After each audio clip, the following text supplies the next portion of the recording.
मित्रों, जय हिंद, जय भारत। मैं के शर्मा एडवोकेट अपनी यूट्यूब चैनल कानून विद कृष्ण में आपका स्वागत करता हूँ। मेरे काफ़ी जो मित्र हैं आरपीएफ से हैं, वह काफ़ी ऑथराइज रेलवे टिकट एजेंट्स हैं। उन्होंने पूछा है कि क्या आरपीएफ जो है रेलवे स्टेशन एरिया से बाहर जाकर 143 यानी 143 रेलवे एक्ट की रेड जो है वो कंडक्ट कर सकती है, यानी कि टिकटों के जो अवैध व्यापार या टिकटों का जो procurement and supply of tickets हैं उसके बारे में क्या वो रेड कर सकती है स्टेशन एरिया से या पैसेंजर एरिया से बाहर जाकर। तो मित्रों, इस प्रश्न के उत्तर के लिए मैं आपके समक्ष आज एक ऑनरेबल पटना हाई कोर्ट के फैसले को लेकर उपस्थित हुआ हूँ। ऑनरेबल जो पटना हाई कोर्ट थे उनके समक्ष यही प्रश्न आया था। इसमें 8 ट्रैवल एजेंसियाँ थी जिनके द्वारा की जो एक पिटीशन फाइल की गई थी। ये सभी 8 एजेंसियां थी जो आईआरसीटीसी जो ऑथराइज एजेंसी ई टिकट्स के लिए 8 ट्रैवल एजेंसियां जो थी। एक पूजा ट्रैवल एजेंसी थी, जय माँ ट्रैवल्स थी, इंडिया टूर एंड ट्रैवल्स था, सनशाइन टूर एंड ट्रैवल्स था, मैसर्स आर के ट्रैवल्स था, शिवम ट्रैवल्स था एंड सनी ट्रैवल्स था। तो ये जो ट्रैवल एजेंसियां थी ये सभी आईआरसीटीसी द्वारा अधिकृत एजेंसियां थी जो ई टिकट के लिए अधिकृत थी। इनके यहाँ पर इनकी सबकी जो आउटलेट्स थे, जो इनके जो शॉप्स थी, जो टिकटों के व्यापार के लिए ऑफिस थे इनके, वो सभी रेलवे स्टेशन एरिया पटना से बाहर थे और रेलवे स्टेशन एरिया में नहीं थे। लेकिन आरपीएफ द्वारा इन सभी की यहाँ रेड की गई और इनके द्वारा जो पर्सनल आईडी और उनका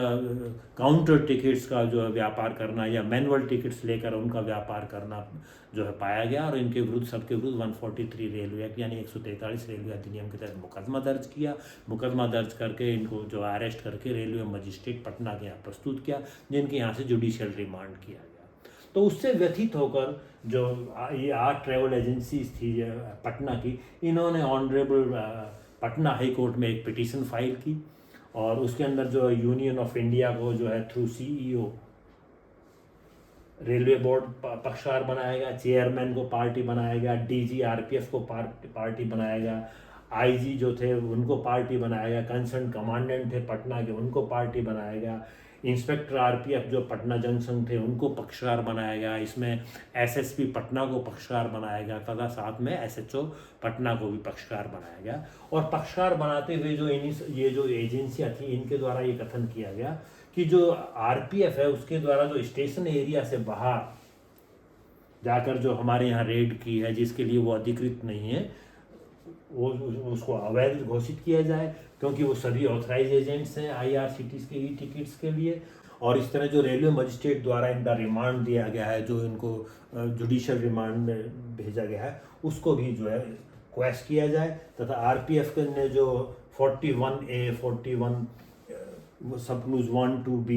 इसका जो उल्लंघन किया है, यानी कि जो बिना उनको नोटिस दिए उनको अरेस्ट किया है, उनके विरुद्ध जो कार्रवाई की है उससे उनकी जो पर्सनल लिबर्टी है, जो संविधान के जो आर्टिकल्स हैं उनका भी उल्लंघन हुआ है। तथा ऑनरेबल सुप्रीम कोर्ट का जो अर्नेस वर्सेस स्टेट ऑफ बिहार में जो दिशा निर्देश दिए गए थे कि 7 साल से कम के मामलों में जो है क्या प्रक्रिया अपनाई जाएगी, उनको नोटिस दिया जाएगा, और वो कार्रवाई इन्होंने पूरी नहीं की है। इस तरह जो है इनकी जो द्वारा जो कार्रवाई की गई है वो पूरी तरह कानून का उल्लंघन है और इस तरह इनको क्वेश किया जाए। तो जिस पर आरपीएफ के द्वारा ये कहना था कि जो इनकी दुकानें हैं, इनके जो ऑफिस हैं जहाँ पर ये टिकट प्रोक्योरमेंट एंड सप्लाई करते हैं, जो ई टिकट्स के लिए इनको ऑथराइज़ किया, ये काउंटर टिकट बनाते हैं, मैनुअल टिकट बनाते हैं, इस तरह जो आईआरसीटीसी के जो रूल्स हैं उनका उल्लंघन करते हैं। तथा वहाँ स्टेशन एरिया के आसपास होने कारण वहाँ अक्सर पैसेंजर्स जो है रेलवे पैसेंजर्स हैं वो जाते हैं, इसलिए पैसेंजर्स चूँकि वहाँ पर विजिट करते हैं और टिकटें प्रोक्योर करते हैं, टिकटें प्राप्त करते हैं, इसलिए वहाँ पर आरपीएफ को जो है रेड करने का पूरा हक है। इस पर जो काउंटर भी दिया गया, जो पिटिशनर्स थे, जो ट्रैवल एजेंसी, उनके द्वारा कहा गया कि उनको जो लाइसेंस आईआरसीटीसी ने दिया है उसी में उसके जो पेनल्टीज़ भी इम्पोज की गई है, उसमें वर्णित की गई है। तथा उसमें 25 लाख और 10 लाख और इस तरह जो अलग अलग उसके लिए वायलेशन के लिए अलग अलग पेनल्टीज है। तो 25 लाख तक की उसमें पेनल्टी है और साइबर क्राइम अगर उसमें अट्रैक्ट होता है तो साइबर सेल को भी सूचना दी जाएगी, आरपीएफ को भी दी जाएगी। इसलिए जो पर्सनल आईडी से, जो आईआरसीटीसी टिकट आईडी के अलावा पर्सनल आईडी से बनाया, उसमें 10 लाख रुपए तक की पेनल्टी है, और उसमें साइबर क्राइम अगर अट्रैक्ट होता है तो साइबर सेल और आरपीएफ को सूचना। तो इस तरह उनका कहना था कि जो वायलेशन के लिए है उसमें आईआरसीटीसी के अपने नियम हैं, अपने रूल्स हैं, और उनके तहत उसमें कार्रवाई होनी चाहिए, और उनके विरुद्ध जो है 143 रेलवे एक्ट की कार्रवाई आकर्षित नहीं होती है। आरपीएफ के द्वारा जो कार्रवाई की गई है वो विधि विरुद्ध है, और उनका जो रिमांड दिया गया है, उनको अरेस्ट किया गया है, तो सेक्शन 41 सीआरपीसी का वायलेशन है। अर्नेश कुमार का जो डायरेक्शन है सुप्रीम को, वो वायलेशन है, इसलिए ये जो है प्रोसीडिंग्स को क्वेश की जाए और इनके विरुद्ध जो कंसर्न आरपीएफ ऑफिसर्स इनके विरुद्ध उचित कार्रवाई की जाए। तो ऑनरेबल हाई कोर्ट ने इन सब जो बातों का मनन किया। मनन करने के बाद ऑनरेबल हाई कोर्ट ने जो है सबसे पहले सेक्शन 3 आरपीएफ एक्ट का जो है उद्धृत किया, उल्लेख किया, उसका मनन किया, और ऑनरेबल हाई कोर्ट का कहना था कि जो आरपीएफ की जो गठन है सेक्शन 3 आरपीएफ एक्ट के तहत, वो to protect railway property, passenger and passenger area है, यानी कि रेलवे संपत्ति, पैसेंजर और पैसेंजर एरिया की बेहतर सुरक्षा के लिए इनका गठन किया गया है। और जो ये जो पैसेंजर के एरिया के बारे में जो है, तो पैसेंजर एरिया में जो है रेलवे यार्ड हैं, प्लेटफॉर्म्स हैं, ट्रेन्स हैं, जहाँ पर अक्सर यात्री आते जाते रहते हैं, वो क्षेत्र आते हैं। तो ऑनरेबल हाई कोर्ट का उसमें ये कहना था कि ये जो इनकी जो रेलवे टिकट्स का जो व्यापार कर रही थी ये जो एजेंसियां, ऑथराइज एजेंसियां, इनके जो ऑफिस थे वो रेलवे प्रीमिसेस या रेलवे एरिया से या स्टेशन एरिया से बाहर थे, और वो पैसेंजर एरिया में कवर नहीं होते हैं, जहाँ कर इसलिए जहाँ पर वो ऑनरेबल कोर्ट ने जो है स्पष्ट शब्दों में कहा कि इस तरह आरपीएफ के द्वारा को जो है वह अपने स्टेशन एरिया से बाहर जाकर कार्रवाई करने का कोई हक नहीं था। ऑनरेबल पटना हाई कोर्ट ने यह भी कहा कि आईआरसीटीसी के इस बारे में जो स्पष्ट नियम है, यदि उनका कोई उल्लंघन होता है तो उसके अंदर जो दंड के प्रावधान है, यानी कि उनका जो पेनल्टी इम्पोज की जाएगी, 25 लाख तक की जो पेनल्टी है वो इम्पोज की जा सकती है। उनके जो लाइसेंस को जो है निरस्त भी किया जा सकता है, उनके लाइसेंस को निलंबित किया जा सकता है। जो भी उसके अंदर जो शर्तें लाइसेंस में दी है उसके मुताबिक वो कार्रवाई होनी चाहिए थी। और इसी तरह जो उल्लंघन किया गया है, यानी कि उनको नोटिस नहीं दिया, उनको अरेस्ट किया है, ये किया है, ये भी गलत किया है। तो इसलिए इस तरह जो है पटना हाई कोर्ट ने जो है इसमें माना कि जो आरपीएफ ने जो कार्रवाई की है जो ऑथराइज एजेंट्स के विरुद्ध रेलवे क्षेत्र से बाहर जाकर, ये एब इनिशियो वॉइड है, यानी कि शुरू से ही शून्य है, यानी कि ऐसी कोई करने की उनको शक्तियाँ नहीं थी। दूसरा, ऑनरेबल हाई कोर्ट ने ये भी कहा कि जो वायलेशन है अर्नेश कुमार में जो दी गई डायरेक्शन, यानी कि जो section 41A 41 सबक्लूज 1 to B CrPC के जो पालना नहीं की गई, इसके लिए जो पिटिशनर्स हैं वो स्वतंत्र हैं, वो चाहें तो उनके विरुद्ध जो है जो आरपीएफ ऑफिशियल्स हैं उनके विरुद्ध वो उचित कार्रवाई कर सकते हैं। और कोर्ट का स्पष्ट मानना था कि जो रेलवे क्षेत्र है या रेलवे एरिया है या पैसेंजर एरिया है, उससे बाहर जाकर आरपीएफ को रेड करने की पावर्स नहीं थी। इस तरह ऑनरेबल हाई कोर्ट ने उनकी पिटीशन को अलाउ किया, तथा आरपीएफ द्वारा जो प्रोसीडिंग्स शुरू की गई थी, जो मजिस्ट्रेट साहब के यहाँ जो रिमांड वगैरह लिया था, सारी जो मुकदमा दर्ज किया था, उन प्रोसीडिंग्स को क्वेश कर दिया था। हालांकि कोई कॉस्ट नहीं लगाई, और इसमें जो कॉपी जो है ऑल कंसर्न ऑफिशियल्स को दी। तो मित्रों, ऑनरेबल जो पटना हाई कोर्ट का जजमेंट है उससे तो स्पष्ट है कि भाई आरपीएफ को उस क्षेत्र से बाहर जाकर कार्रवाई करने की शक्तियां नहीं थी। और उसमें चूंकि सभी पक्षकार, चेयरमैन रेलवे बोर्ड भी थे, डीजी आरपीएफ भी थे, तो ऐसा भी नहीं कह सकते कि भाई नहीं है। तो ये जो फैसला जो है उनके ऊपर बाइंडिंग है। हालांकि इस फैसले को जो है यूनियन ऑफ इंडिया ने ऑनरेबल सुप्रीम कोर्ट में जो है इसको चैलेंज किया है, इसकी अपील की गई है जो कि पेंडिंग है, जिसमें 25 मार्च या कोई डेट थी, आगे की डेट अभी अपडेट उसमें नहीं हुई है, उसमें अभी फाइनल जो डिसीजंस हैं ऑनरेबल सुप्रीम कोर्ट के नहीं आए हैं। तो मित्रों, यहाँ मेरी राय जो ऑनरेबल पटना हाई कोर्ट की उससे कतई भिन्न है। ऑनरेबल पटना हाई कोर्ट का ये कहना है कि रेलवे क्षेत्र से बाहर जाकर जो टिकट्स एजेंट्स हैं, जो ऑथराइज ई टिकट्स एजेंट्स हैं, उनके द्वारा जो पर्सनल आईडी से टिकट बनाई जा रही, क्योंकि वो रेलवे क्षेत्र से बाहर है, इसलिए वो आरपीएफ को कार्रवाई करने की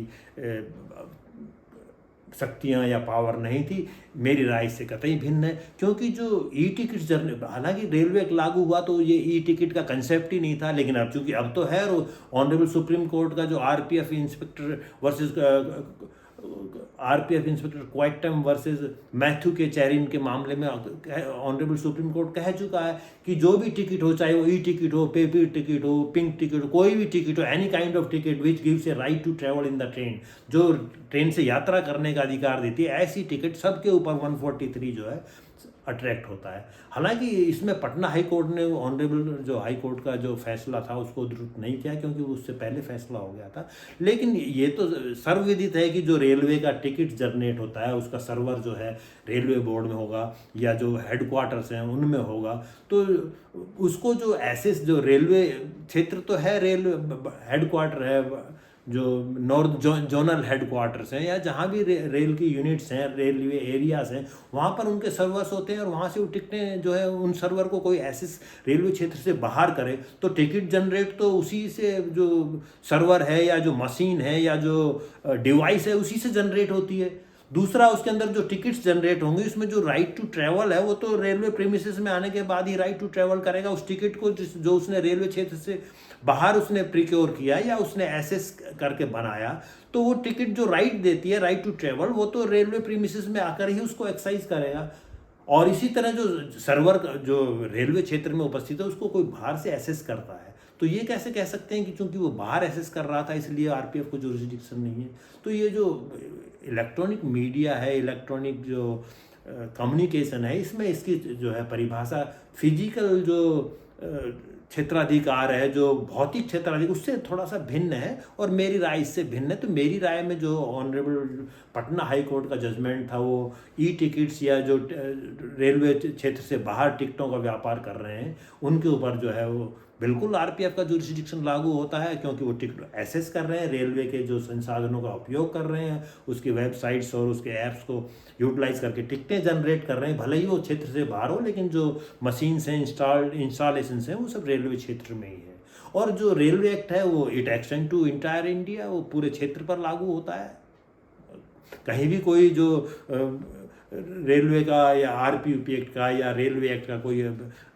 ऑफेंस होगा तो निश्चित रूप से आरपीएफ उसको कहीं भी चेंज करके उसके विरुद्ध जो है लीगल प्रोसीडिंग्स अडॉप्ट करेगी। वो नियरेस्ट आरपीएफ ऑफिसर को उसमें पेश किया जाएगा। अब जब वो रेलवे एक्ट और आरपीयूपी एक्ट में कोई भी इंक्वायरी या इन्वेस्टिगेशन करता है तो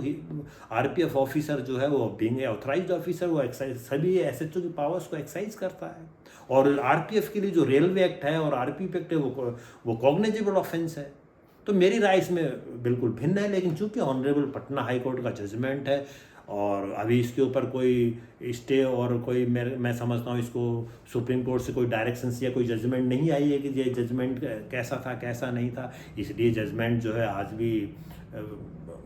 लागू होता है और आरपीएफ पर बाध्यकारी है। तो मित्रों, यदि आप इस जजमेंट को, जो पटना हाई कोर्ट का जजमेंट, इसको अगर आप डिटेल में पढ़ना चाहते हैं तो डिस्क्रिप्शन बॉक्स में अवेलेबल है। जानकारी आपको कैसी लगी अवश्य टिप्पणी करें, वीडियो को लाइक व शेयर करें, चैनल को सब्सक्राइब करें। Thanks for watching. जय हिंद, जय भारत।